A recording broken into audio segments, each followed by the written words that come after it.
Dear friends in Brazil, it's wonderful to be able to talk to you from my home in England.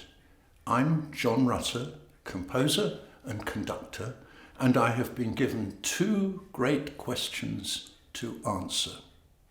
The first of them is, why does the church and the world need composers? Well, the first thing to say is that really composers need the church and the world because they are born with an urge to write music. We're all creative, it's a human trait, but to express that through composition is something rather special. And of course, we don't want to just write music that no one will hear and that no one will enjoy. And so we need our audiences in church, we need our congregations.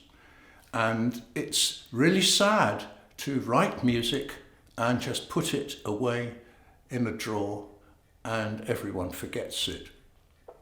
So why does the church and why does the whole world need us, the composers? Well, music is a fundamental impulse, and Christianity has always been a singing faith. But the way that you sing your faith will inevitably change over the centuries. I often play for my own enjoyment the church cantatas of Johann Sebastian Bach, and they're some of the most wonderful music ever written in Western civilization. But yet, do they belong in today's church? I'm not sure. They're quite long, more than 20 minutes. And maybe if the anthem in your church lasted that long, the congregation would start to fall asleep a little. So the needs of the church and the needs of the concert world change with every generation. It would be awful if music just stopped, if we only sang and played the music of the past. It's something that we must continue with in our own way and make our own contribution. So I think that's important.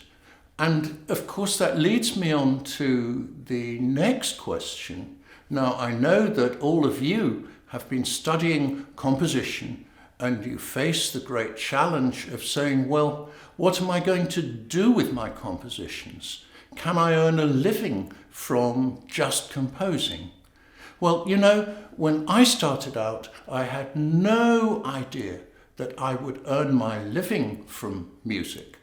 I knew that I loved to compose, and I wanted my compositions to be enjoyed by other people, but I never really thought about whether I could earn a living from it. So I suggest to all of you, don't worry about that. Remember that quite a few composers have had day jobs.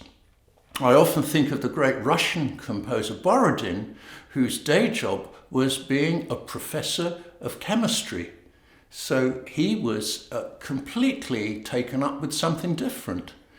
And in the evenings, he composed. Maybe Saturdays and Sundays he composed. And think of Gustav Mahler, whose day job was running the Vienna Opera. And that was a big commitment. So all his composition was done during the summer when the opera was in recess. So he had a different job. Rachmaninoff, another great composer, earned his living mainly from playing the piano, not from composing. And so don't worry about the money side. The main thing really is that music may be, and writing music may be an urge for you, in which case you will do it regardless of anything I say.